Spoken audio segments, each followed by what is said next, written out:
6ই October 2025 এই তারিখটি স্বাধীন ভারতের গণতন্ত্রের ইতিহাসে একটি কালো দিন, একটা কলঙ্কিত দিন হিসেবে চিহ্নিত থাকবে। কারণ এই দিন সকালবেলায় ভারতবর্ষের প্রধান বিচারপতি ডক্টর বি.আর. গাভাই যখন তিনি এজলাসে ছিলেন, সেই অবস্থায় তাকে একজন ধর্মান্ধ উকিল তাকে জুতো ছুঁড়ে মারে।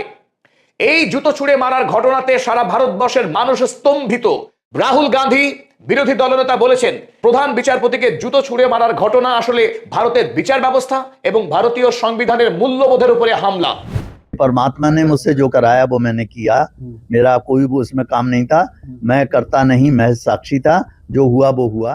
দেশ জুড়ে নিন্দার বহর চলছে, কিন্তু অন্যদিকে আশ্চর্য রকম ভাবে দেশের প্রধানমন্ত্রী দীর্ঘক্ষণ নীরব থাকলেন দেশের স্বরাষ্ট্রমন্ত্রী এবং আইনমন্ত্রী, তাদের পক্ষ থেকে এই ঘটনাকে নিন্দা করতে বিস্তর সময় নেওয়া হয়েছে। ধর্মান্ধতা, উগ্র জাতীয়তাবাদ এবং ধর্মীয় অসহিষ্ণুতা একটা দেশের গণতন্ত্রের পক্ষে কত মারাত্মক, কত বিপজ্জনক হতে পারে তারই প্রমাণ দিচ্ছে 6ই অক্টোবর প্রধান বিচারপতিকে হামলার এই দৃষ্টান্ত। 2014 সালে বিজেপি সরকার ক্ষমতায় আসার পর থেকেই ধারাবাহিকভাবে দেশে উগ্র জাতীয়তাবাদকে, ধর্মান্ধতাকে উস্কে দেওয়া হয়েছে রাজনৈতিক পুঁজি হিসেবে। আমরা স্তম্ভিত হয়ে দেশবাসী বারবার দেখেছি, যিনি আইন ব্যবসায়ী তিনি সরাসরি আইন হাতে তুলে নিয়ে অভিযুক্তকে কোর্ট চত্বরে পেটাই করেছেন।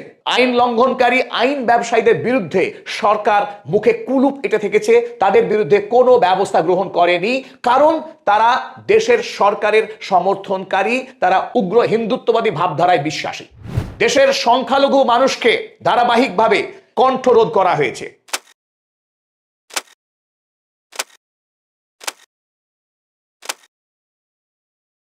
গতকাল সকালবেলায় যখন প্রধান বিচারপতি ডক্টর বি.আর. গাভাই তিনি এজলাসে ছিলেন, সেই অবস্থায় 71 বছর বয়সী একজন ধর্মান্ধ উকিল ছুটে আসেন এবং তার নিজের পায়ের জুতো খুলে প্রধান বিচারপতির উদ্দেশ্যে ছুঁড়ে মারেন।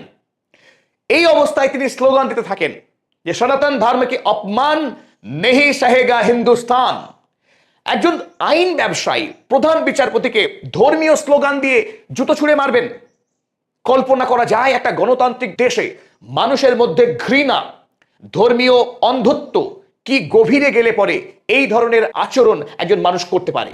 যে স্লোগান হামলাকারী রাকেশ কিশোর দিলেন সনাতন ধর্মের নামে, সেই স্লোগান যদি ভারতের কোনো সংখ্যালঘু সম্প্রদায়ের মানুষ দিতেন এবং হামলা করতেন সিজেআইকে, তাহলে ভারতবর্ষে একটা ভূমিকম্প হয়ে যেত, তাতে কোনো সন্দেহ নেই। সকল মিডিয়া ধেয়ে আসতো এবং তার নামে ফাঁসির দাবি করে ভারতবর্ষের শহর নগর অচল করে দিত এই উগ্র হিন্দুত্ববাদী সংগঠনগুলো।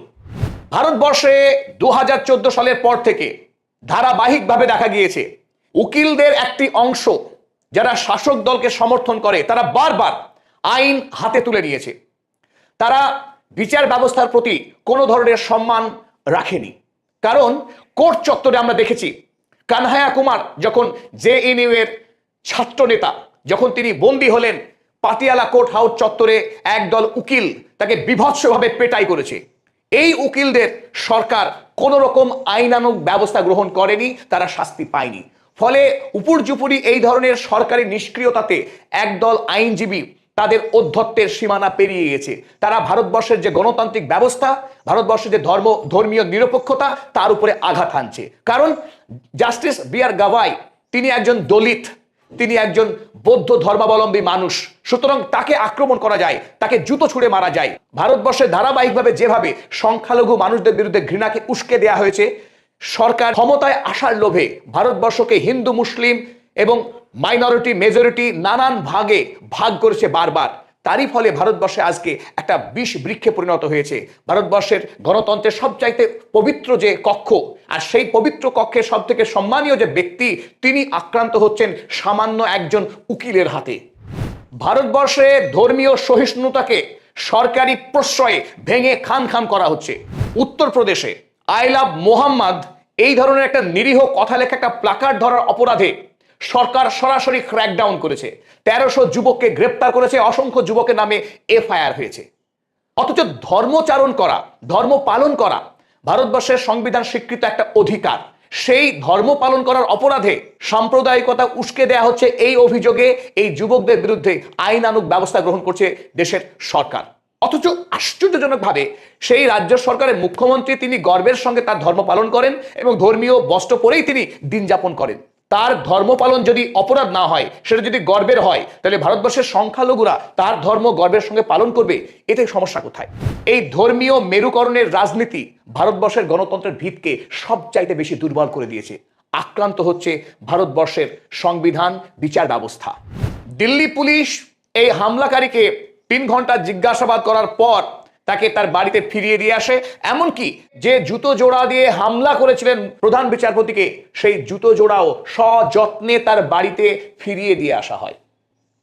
এখান থেকেই সাধারণ ভারতীয়দের মনে, যারা বিচার ব্যবস্থাকে শ্রদ্ধা করে, যারা মনে করে সংবিধান ভারতবর্ষের গণতন্ত্রের আত্মা, সেই সমস্ত মানুষজন আজকে সত্যিই ব্যথিত ভারতবর্ষের গণতান্ত্রিক মূল্যবোধের এই অধঃপতন দেখে, ভারতবর্ষের প্রধান বিচারপতির এই ধরনের হেনস্থা এবং অপমান দেখে, যিনি নিজের কোর্টরুমে বসে অপমানিত হলেন একজন বিকৃত মস্তিষ্ক আইনজীবীর হাতে।